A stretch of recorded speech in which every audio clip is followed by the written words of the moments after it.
Hi, William. I'm James. My name is Noomi Rapace from Bucaleca.net. How are you guys? Good, Hi, mate. How are you? I'm doing fantastic.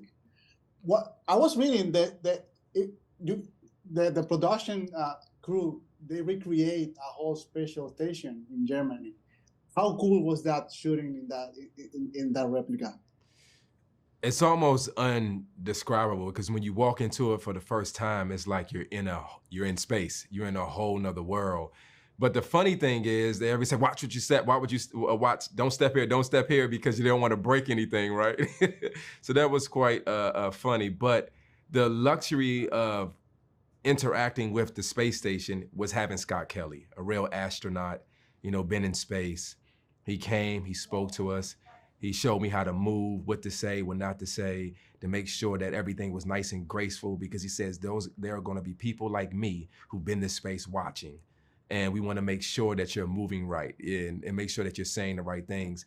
So, which makes the show even more real, more epic, more exciting, because you feel all those elements from a real person.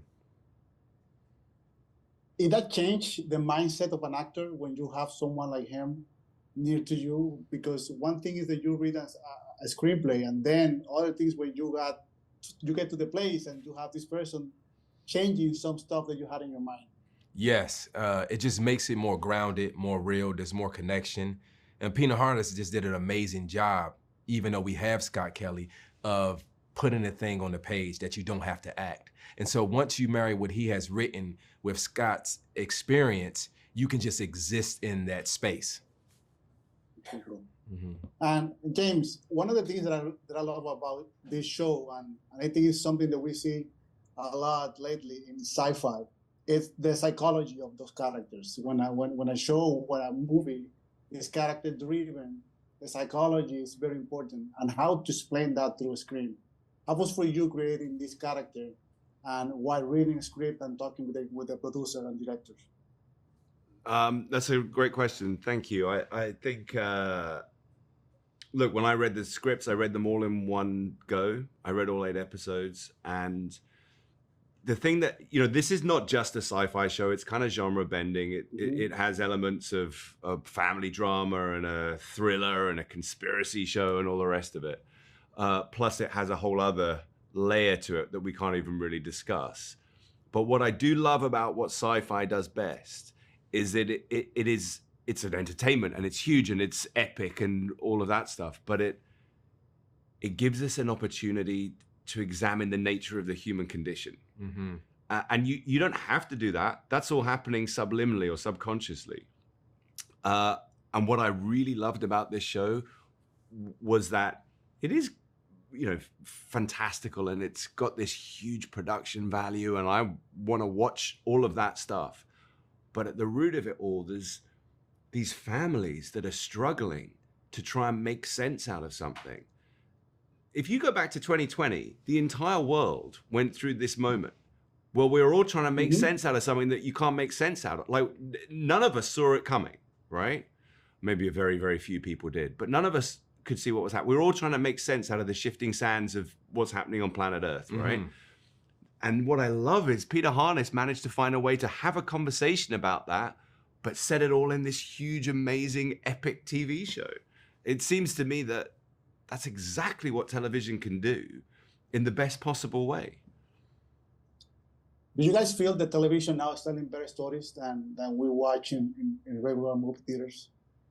There's room for both. I mean, I love going to the cinema and sitting in that darkened room and having that communion with the big screen. It's, that's my childhood. That was my safe space.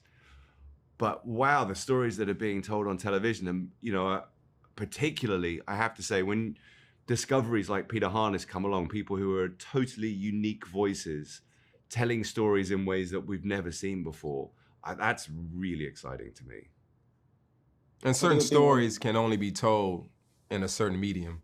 Like these 8 episodes, you need an hour to go through. You need these 8 hours. If you put it in a theater, then you're going to be there for 8 hours, and that's too long. I need to go to the bathroom. You got to go to the bathroom. I need an intermission. Yeah. So you need that time to sit with it. And I believe what Peter's trying to get the viewer, the watcher, to do is to think think about love, think about loss, think about family, think about grief, and think about the answers that you're looking for, and how do you move on once you lose something. These are in the human psychology, and that's why I love that we are talking about constellations in space, is because having space as the backdrop, if you look into space, it's dark. It's a mirror of your subconscious, so you have no choice but to look within, and that is in the genius of his writing.